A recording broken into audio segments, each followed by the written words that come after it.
Are you worried that there will be consequences to a widening of the NATO membership? No, I'm absolutely not worried. This is the hot air of a bully. Look, yesterday was a very, very good day for NATO. NATO became stronger, and it was a very good day for European security because we got more secure by having Finland join.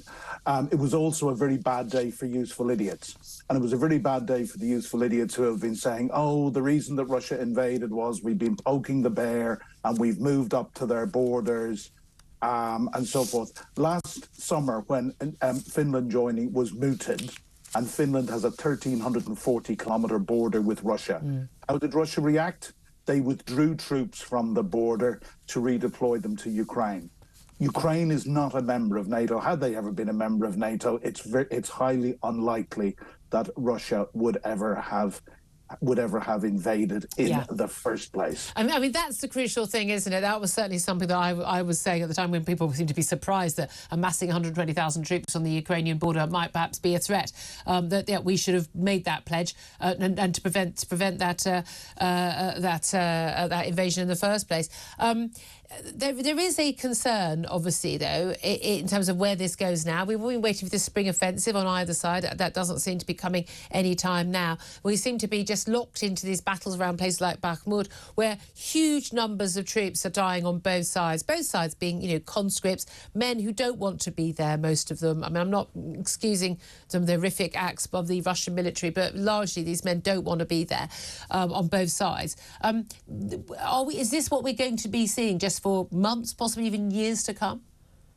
Well, you know, it's hard to know, Julia. There is a spring or a summer of offensive or counter-offensive coming from the Ukrainians.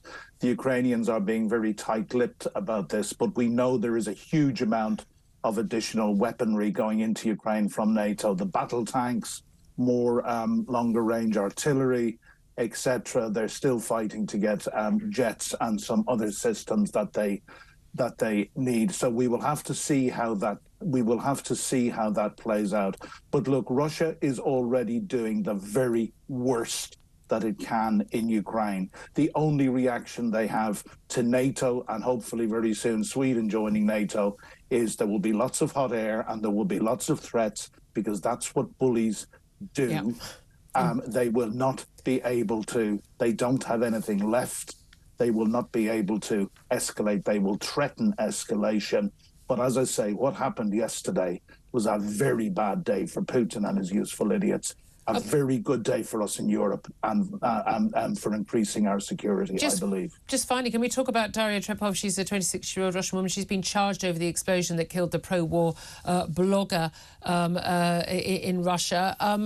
How significant is this? How much can we trust that she was the culprit? We know there's video of her walking with a box that contained the statue, we believe is what exploded and killed this man.